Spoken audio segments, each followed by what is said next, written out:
Oh, hi, hello. Welcome to the next two chapters of our book, Ghouls Don't Scoop Ice Cream. Chapter 4, Bailey City Spy. The next morning, Lisa, Howie, Eddie, and Melody met under the giant oak tree on the Bailey School playground. I stayed up an hour past my bedtime and I still didn't finish all my homework, Lisa complained. Howie shrugged. It wasn't that hard. Maybe I could help you. What homework? Eddie asked. Eddie, Lisa scolded. You'll never get out of third grade if you don't do your homework. That means you'll be stuck with a vampire teacher for the rest of your life, Melody warned him. She pointed across the playground to Mrs. Jeepers, who was walking toward the school. Mrs. Jeepers wore a polka-dotted dress and had long red hair. The sun glinted off the green pin she always wore at her throat. It was the brooch most kids were sure was magic. Picture?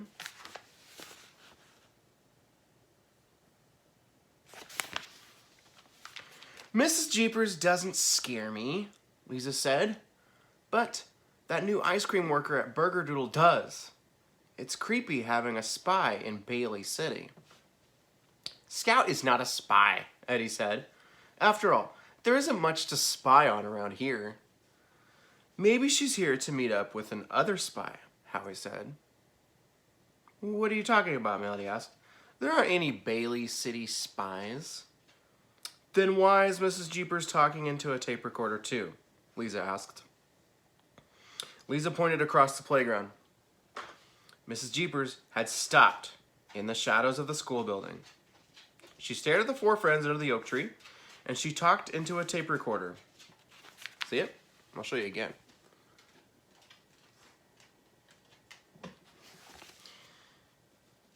Into the tape recorder that looked exactly like the one Scout had used the night before. You can't believe Mrs. Jeepers is a spy too, Melody said. Teachers are too busy grading math papers to spy. True. It is strange that her tape recorder is exactly like Scout's. Hold on. I think I need more of this. Any Adventure Time fans out there? It's from Adventure Time. Okay, I hope that helps. Eddie interrupted his friends. Just a minute. My shoe is ringing. He slipped off his shoe and held it up to Lisa's ear. It's the Super Spy channel for Lisa. They want to know what it's like to have a head full of hair. Lisa batted away Eddie's stinky sneaker. Make jokes if you want to, Lisa said. But I think there is something strange happening in Bailey City. Tell her she's being silly, Melody said to Howie. Howie didn't say a word. His face was white,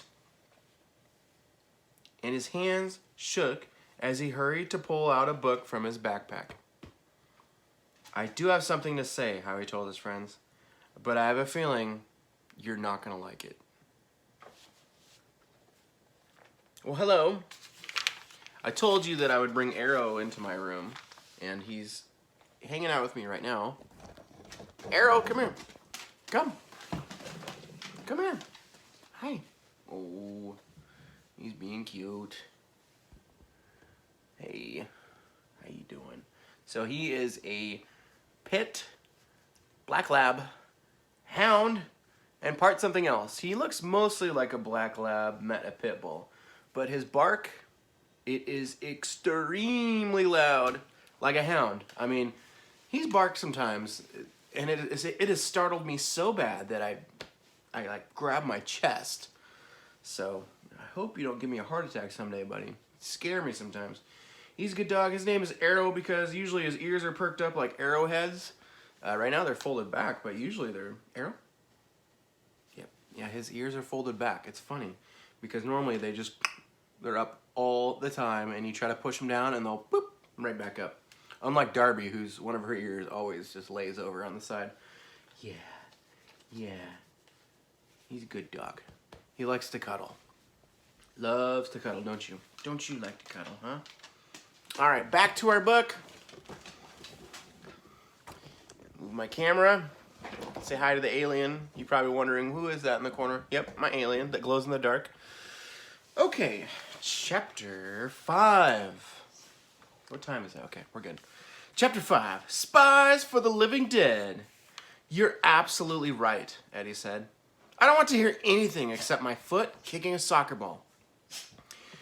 You won't be hearing that after school, Melody warned, because you have to stay after to finish your math homework. Arrow, shh. No way, Eddie grumbled. I plan to get another doodle gum shake after school. Howie shook his head. You might change your mind when you hear what I have found when I was researching, he told Eddie. Let me guess, Eddie said. You found out there's something scary about kids who do research for fun. No, Howie said. Then you're not as smart as I thought you were, Eddie laughed. Everybody knows normal kids don't do research unless they have to. Well, Howie told Eddie, I had to because it was a matter of life and death. Since when is research a matter of life and death? Melody asked. Since Mrs. Jeepers became our teacher, Howie told her. Arrow, move. Sorry, guys. He's being very distracting this morning.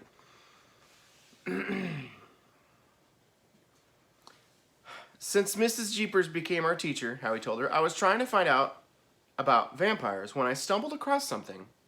It's right here in this book. Howie held up his heavy book with a tattered cover. He opened the book to a bookmark. Then he read in a voice so low his friends had to crowd close just to hear.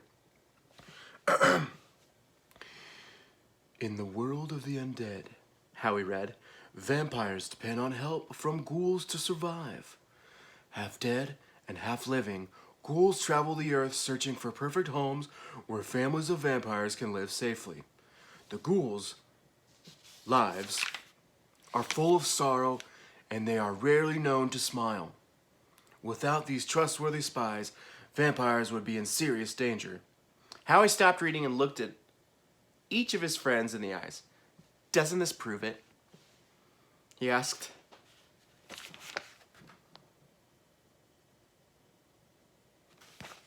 It proves your brain turned into a banana split, Eddie kidded. Eddie's right, Melody said.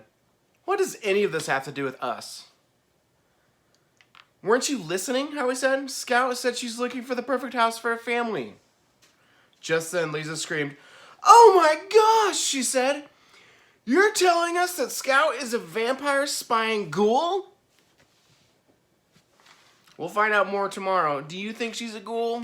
Do you believe it? Or do you think it's just a coincidence like our last story?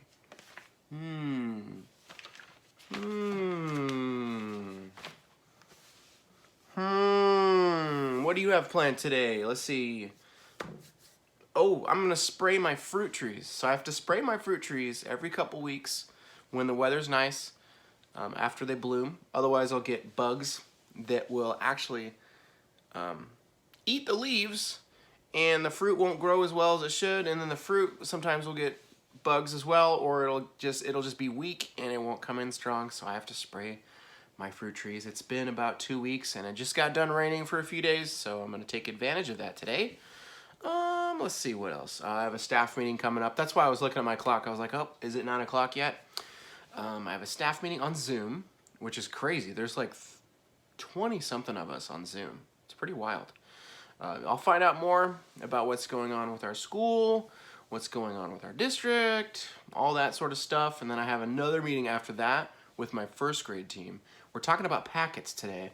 So I will know more about packets. I'm going in this week to finish up making some packets. And we're hoping to have those ready by Friday, but for sure on Monday. Okay, I will email your parents. The packets are coming out a little later than I expected, but it's what it is with our first grade team and everything else going on. I see a lot of you are logged into Clever, and that's awesome. Keep it up. We do have a Zoom meeting this Thursday. We're going to be doing something a little different this Zoom meeting. I'll let you know, and I'll let your parents know. Thanks for tuning in. I will see you tomorrow. Have a good day.